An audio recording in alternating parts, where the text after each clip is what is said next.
दोस्तों आज हम बात कर रहे हैं आपके 907 नंबर सब्जेक्ट कोड के आंसर की।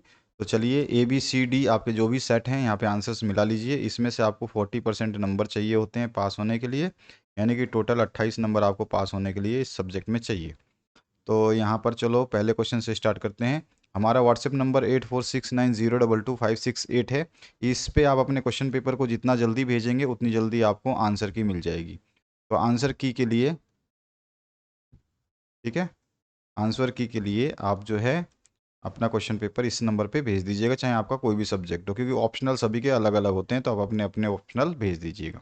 नेक्स्ट क्वेश्चन है यहाँ पर, जो पहला क्वेश्चन ही है, एक गतिविधि केंद्र जहाँ उच्च गुणवत्ता वाली शैक्षिक सामग्री जैसे कि पुस्तकें, खिलौने, विज्ञान एवं गणित किट का वितरण होता है, ऐसे स्थल कहलाते हैं। तो ऐसे स्थल जो है वो कहलाते हैं पिटारा हैं। एकलव्य संस्थान जो है, एकलव्य एक संस्था है जो अपने प्रकाशित पुस्तकों को पिटारा के माध्यम से भेजती है, बच्चों तक पहुंचाती है। तो ये पिटारा जो है ब ऑप्शन हो जाएगा। इसके बाद जो नेक्स्ट क्वेश्चन है, मानचित्र के प्रतीक चिन्ह में पक्की सड़कों को दर्शाते हैं।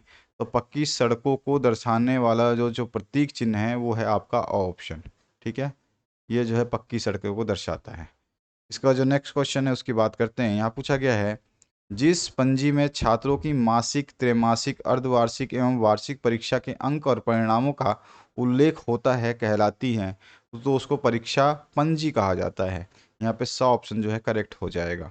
इसके बाद जो नेक्स्ट क्वेश्चन है इसमें पूछा गया है, दृश्यात्मक संप्रेषण का उदाहरण है। दृश्यात्मक संप्रेषण का उदाहरण ये होता है कि दृश्य सामग्री की गुणवत्ता, यानी कि जो है आपका द ऑप्शन जो है करेक्ट हो जाएगा। नेक्स्ट जो क्वेश्चन है इसमें पूछा गया है, एक उत्तम मानचित्र हेतु महत्वपूर्ण है, तो मापन सबसे महत्वपूर्ण है। यहाँ पे अ ऑप्शन जो है आपका करेक्ट हो जाएगा। अगला जो क्वेश्चन है उसकी बात करते हैं। यहाँ पर जो बता दिया मैंने पिटारा जो है इसका आंसर हो जाएगा। यहाँ पे ए ऑप्शन करेक्ट हो जाएगा। और यहाँ पर जो एग्जामिनेशन रजिस्टर, आप इंग्लिश में भी क्वेश्चन पढ़ा करो, जब हिंदी में समझ में नहीं आए तो थोड़ा सा इंग्लिश में पढ़ा होगा तो आपको समझ में आ जाएगा। An example of visual communication is, तो क्वालिटी ऑफ विजुअल कंटेंट, ठीक है, ये एग्जाम्पल है। इसके बाद जो नेक्स्ट क्वेश्चन है, an important component of good map is measurement. इसके बाद जो नेक्स्ट क्वेश्चन है उसकी बात करते हैं। खालिस्तान ने कहा था कि पाठ्य पुस्तक हमारे देश के शिक्षकों का एक महत्वपूर्ण यंत्र है। इस क्वेश्चन में थोड़ा सा मुझे डाउट है, इसलिए मैं इसका आंसर नहीं दे रहा हूँ, लेकिन मैं आपको वर्बली बता देता हूँ कि इसका आंसर जहाँ तक है डगलस होना चाहिए। डगलस होना चाहिए। और एक डाउट और भी है, क्योंकि इसका एग्जैक्ट आंसर नहीं मिल पा रहा है। किसी भी बुक को, बहुत सारी बुक्स देखी हैं, तो इसका एग्जैक्ट आंसर जो है नहीं मिल पा रहा है।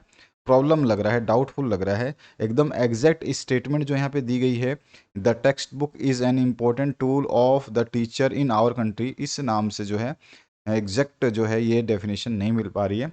Douglas is the maybe right answer, और mister A L Jha is the right answer maybe, ठीक है। रेडियो प्रसारण खालिस्तान प्रकार के होते हैं, तो रेडियो प्रसारण जो है दो प्रकार के होते हैं, ठीक है। एक आपका एम्पलीट्यूड मॉड्यूलेशन होगा, AM जिसको बोलते हैं, और एक फ्रीक्वेंसी मॉड्यूलेशन होगा जिसको FM बोलते हैं। लेखन करना खालिस्तान गतिविधि है, तो लेखन करना कैसी गतिविधि है आपकी? ये रचनात्मक गतिविधि है, लेखक करना रचनात्मक।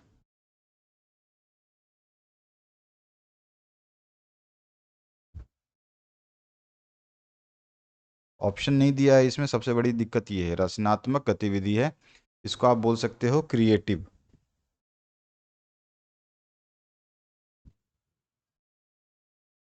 यहाँ तो 2 बता दिया मैंने, यहाँ पे बोल सकते हो writing is a creative activity.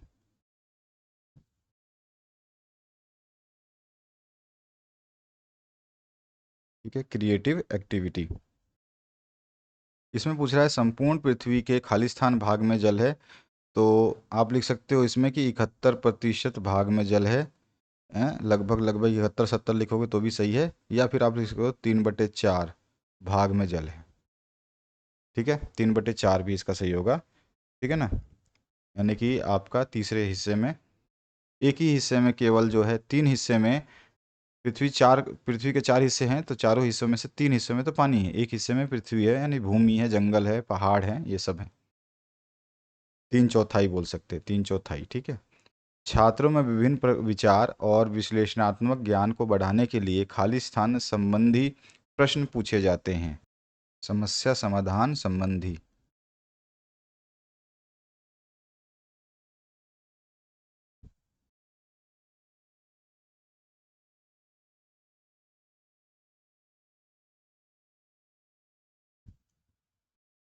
ठीक है, समस्या समाधान संबंधी हम बोल सकते हैं कि प्रश्न पूछे जाते हैं, आराम से बता सकते हो।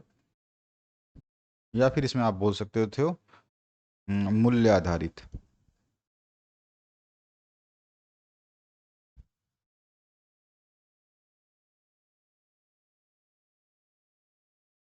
मूल्य आधारित या समस्या समाधान संबंधी प्रश्न पूछे जाते हैं।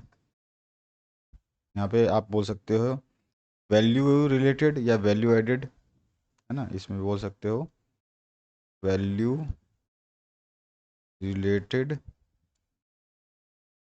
और समस्या समाधान हो गया प्रॉब्लम सॉल्विंग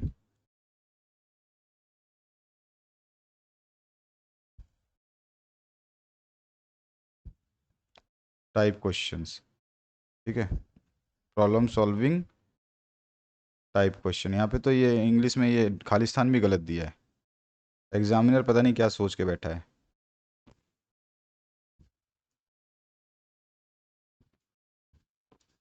यहाँ पे तो ask question to enhance knowledge of values and various thoughts and analysis in. यहाँ पे सीधा सीधा हम बोल सकते हैं कैसा कि प्रॉब्लम सॉल्विंग टाइप क्वेश्चंस।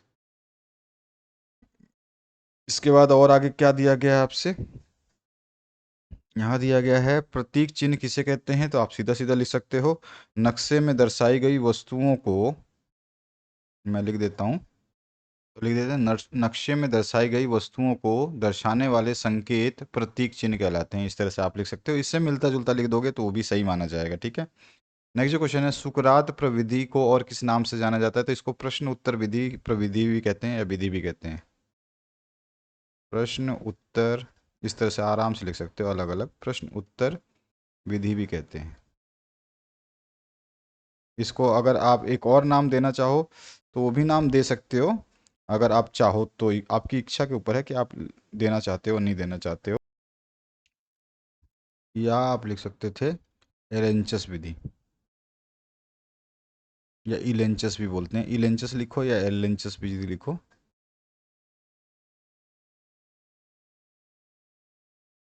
अगर आप ये भी लिखते तो भी सही था, इसके ही नाम है तो आप इसको इस तरह से लिख सकते थे। ई लेंचस भी लिख सकते हो, ए लेंचस भी लिख सकते हो। प्रश्न उत्तर विधि सबसे बेस्ट तरीका था लिखने का। प्रश्नों के दो प्रकारों के नाम बताइए, तो आप बता सकते थे प्रश्नों के दो तरह के प्रकारों के नाम। कोई भी विद्यार्थी छोड़ के नहीं आया होगा इस क्वेश्चन को, मुझे जहाँ तक विश्वास है। आप बोल सकते हो इसमें लघु उत्तरीय और दीर्घ उत्तरीय प्रश्न होते हैं। लघु, लघु और दीर्घ उत्तरीय प्रश्न। ठीक है, इसके अलावा जो है आप क्या बोल सकते हैं नेक्स्ट क्वेश्चन में, अधिगम के संकेतक से क्या अभिप्राय है, तो विद्यार्थी की प्रगति का आकलन करने वाले संकेत जो है अधिगम संकेतक कहलाते हैं। करवाया हुआ क्वेश्चन है आपको, लिख देता हूं मैं, लिखेंगे हम विद्यार्थी की प्रगति का आकलन करने वाले संकेत अधिगम संकेतक कहलाते हैं। इसके बाद फिर से आपसे यहाँ पूछा गया है श्रव्य संसाधन किसे कहते हैं, बहुत सिंपल सा आंसर है इसका, वे संसाधन जो सुनकर ज्ञान प्रदान करे श्रव्य संसाधन कहलाते हैं। इस तरह से मिला करके आपको लिख देना था। तो इस तरह का उत्तर था आपका इस क्वेश्चन पेपर का। हमने यहाँ पर 15 नंबर का क्वेश्चंस देखे, आपके कितने सही है आप कमेंट कर सकते हैं कि लगभग लगभग आपने इससे मिलता जुलता आंसर लिखा है तो आपका आंसर सारा सही है। ठीक है, ज़रूरी नहीं था कि बिल्कुल मेरे जैसा पूरा का पूरा मिलता जुलता लिखो, बस इससे मिलता मिलता जुलता मतलब इसका एग्जिटिव में लिखने की ज़रूरत नहीं थी। इससे मिलता जुलता अगर आपने लिखा है तो वो भी आंसर सही माना जाएगा। ठीक है, लघु उत्तरीय प्रश्न होते हैं, दीर्घ उत्तरीय प्रश्न, अति लघु उत्तरीय प्रश्न होते हैं, अति आपका जो एमसीक्यू बहुविकल्पीय प्रश्न होते हैं, तो आप कुछ भी इसमें लिख सकते थे, बहुत सारे प्रश्न होते हैं। ठीक है, इस तरह से आपका ये क्वेश्चन पेपर है। इसमें और भी क्वेश्चन है। पोर्टफोलियो बनाने के लिए छात्र से जुड़ी किन तथ्यों की जानकारी शिक्षक को होनी चाहिए, हम सभी जानते हैं, इसको कई बार पढ़ चुके हैं।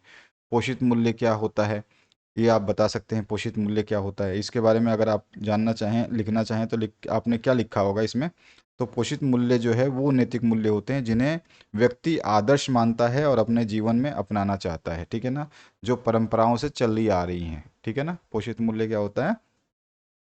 वह नैतिक मूल्य होता है जो जिन्हें व्यक्ति आदर्श मानता है और उन्हें अपने जीवन में अपनाना चाहता है। ये पोषित मूल्य जो है पारंपरिक होते हैं और परंपराओं से चले आते हैं, ठीक है ना। इस तरह से आप लिख सकते थे, इसमें समझा सकते थे। सूचना तकनीकी की कोई दो विशेषताएं आराम से बता सकते थे। संरचनात्मक और योगात्मक मूल्यांकन में अंतर बता सकते थे। ज्ञान प्राप्त करने में चित्रों के कोई दो उपयोग आसानी से बता सकते थे। भाई पिक्चर से आप जो है नॉलेज कैसे ज्ञान प्राप्त करते हैं।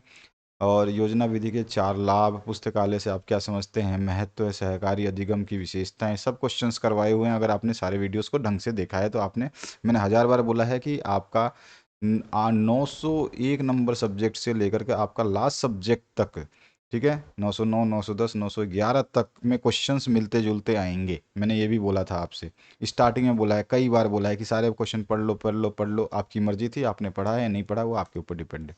चलिए आगे देखते हैं। शिक्षण अधिगम अंतर्गत आप शिक्षण अधिगम के अंतर्गत आप शिक्षक के रूप में सुविधादाता की भूमिका का निर्वहन कैसे करेंगे? सीधा सीधा इसने पूछा है, शिक्षक के रूप में सुविधादाता की भूमिका को बताइए। ये भी करवाया हुआ क्वेश्चन है। पाठ्यपुस्तक की आवश्यकता महत्व करवाया हुआ क्वेश्चन है। आकलन के उद्देश्य करवाया हुआ क्वेश्चन है। आकलन के 6 सिद्धांत पर करवाया हुआ क्वेश्चन है। बच्चों के विचारों पर समय एवं साधन स्थान का क्या महत्व पड़ता है, ये भी आप आसानी से अपने शब्दों में लिख सकते थे कि बच्चों का विचार जो है समय के साथ और स्थान के साथ कैसे बदलता है, उसका क्या प्रभाव पड़ता है।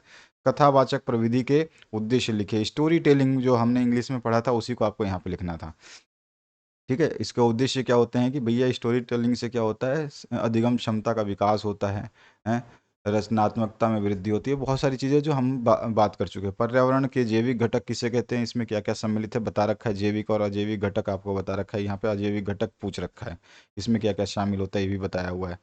अन्वेषण विधि क्या है बता रखा है। हिस्टोरिक मेथड क्या होता है। भूमिका निर्वहन विधि से आप क्या समझते हैं, यानी रोल प्ले पूछा गया है सीधा सीधा। रोल प्ले को हम कई बार पढ़ चुके हैं कि क्या होता है, ठीक है। आपकी दृष्टि से बालक कैसे सीखता है, ये भी मैंने बताया है। बालक कैसे सीखता है ये क्वेश्चन करवाया हुआ है। अगर आप देखोगे सारे वीडियोस तो आपको ये सारे क्वेश्चंस करवाए हुए हैं। बच्चों के विचार एवं उनके अनुभव सीखने के साधन के रूप में आप कैसे उपयोग करेंगे, स्पष्ट कीजिए। दोनों में से कोई एक करना था। सतत एवं व्यापक मूल्यांकन के बारे में करवाया हुआ। पाठ योजना का को भी बताया हुआ है आपको। पर्यावरण अध्ययन के शिक्षक हैं तो बालकों द्वारा समाचार पत्र का विश्लेषण कैसे करेंगे, ये भी आप कर सकते थे अपनी मर्जी से। या फिर आप विज्ञान शिक्षक के रूप में प्रयोगशाला का प्रबंध और नियोजन कैसे करेंगे, ये भी क्वेश्चन अच्छा था, आराम से कर सकते थे। करवाया हुआ क्वेश्चन है प्रयोगशाला के बारे में, अपने हिसाब से उसको लिखने देना था। इसके बाद आपका जो क्वेश्चन है, प्राथमिक शिक्षा में एकलव्य के उद्देश्य में महत्व और प्रकाश डालिए। एकलव्य वाला क्वेश्चन अलग से आया है, वह लास्ट मोमेंट पे मैंने इसको क्वेश्चन को छोड़ दिया था और ये क्वेश्चन आपको देखने को मिला। इससे कोई बड़ी बात नहीं है। इसी के और ऑप्शन में आपको ऑप्शन दिया गया था, राष्ट्रीय पाठ्यचर्या की रूपरेखा 2005 पर प्रकाश डालिए, ये क्वेश्चन करवाया हुआ है आपको। वैज्ञानिक विधि क्या है, करवाया हुआ क्वेश्चन है। बालकों में संज्ञानात्मक विकास को प्रभावित करने वाले कारक जो है, पहले या पहला सब्जेक्ट या दूसरा सब्जेक्ट होगा, 901, 902, 903 में ये क्वेश्चन आ चुका है, ये भी करवाया क्वेश्चन है। सारे क्वेश्चंस जो आपने देखे बड़े, वो हर क्वेश्चन आपको करवाया हुआ है, एक आधा छोड़ करके सारे क्वेश्चंस आपको करवाए हुए। और ऑप्शन का भी करवाया, बिना और ऑप्शन का ही करवाया। तो क्वेश्चन पेपर बहुत ही अच्छा रहा, सिंपल रहा। थोड़े से आपको जो अटपटे लगे, इसमें ऑप्शंस नहीं मिले, जो कि आपको खालिस्तान में इसको ऑप्शंस देना चाहिए था। खालिस्तान में ऑप्शंस ना देते हुए टीचर ने बहुत ही बड़ा यहाँ पे मिस्टेक किया है आप लोगों के साथ में। बाकी एमसीक्यू आपके एक स्तर तक आए हुए, मतलब सही हैं। ऐसा कोई डिफ़िकल्ट एमसीक्यू देखने को नहीं मिला। एक एमसीक्यू आप पहला वाला है बोल सकते हैं डिफ़िकल्ट था, बाकी 4 सही थे। खालिस्तानों में एक खालिस्तान या 2 खालिस्तान जो है बेकार मानूंगा मैं, बाकी 3 खालिस्तान सही है। और एक अंकीय प्रश्न जो थे अभी हमने जिसको लाल कलर से लिख करके आपको दिखाया था, ये भी प्रश्न सारे अच्छे हैं। इसको भी आप लिख सकते थे, ये मिलता जुलता लिख देना था, ठीक है। तो ये भी अच्छे प्रश्न थे जिनकी बात कर रहा हूँ मैं, ये वाले। तो ये भी अच्छे प्रश्न थे और इनका भी आंसर आप आसानी से लिख सकते थे। थोड़ा बहुत इसमें भी एक दो क्वेश्चन जो है बोल सकता हूँ। एक एक ही क्वेश्चन जो है ये वाला, ये क्वेश्चन में आपको थोड़ा सा, सुकरात प्रविधि को किस नाम से जाना था, ये थोड़ा सा टेढ़ा आया था एक। बाकी इस अधिगम संकेतक के बारे में क्वेश्चन मैंने कराया हुआ था। श्रव्य संसाधन क्या होते हैं ये भी करवाया हुआ है। प्रतीक चिन्ह क्या होते हैं ये भी करवाया हुआ है। प्रश्न को प्रकारों को मैंने बताया हुआ है कई बार। तो ये सारे के सारे क्वेश्चंस आपने मेरा अगर वीडियो देखा है तो गारंटी देता हूँ किसी बच्चे का अगर सारे सब्जेक्ट को ढंग से पढ़ा होगा तो 90% से 80% से 90% की गारंटी है कि वो ला सकता था, अगर उसने पढ़ा है तो। नहीं पढ़ा है तो बात अलग है, वो फिर अपने हिसाब से उसका परसेंटेज इंप्रूव या प्लस या माइनस हो सकता है। तो आशा करता हूँ कि इस वीडियो को देखने के बाद आपको समझ में आ गया होगा कि क्वेश्चंस को आपको बार बार पढ़ना होगा, ढंग से पढ़ना होगा, वीडियो को ढंग से पॉज करिए, पढ़िए, ज़रूरी है कि आपको पढ़ना होगा। Thank you very much, have a good day.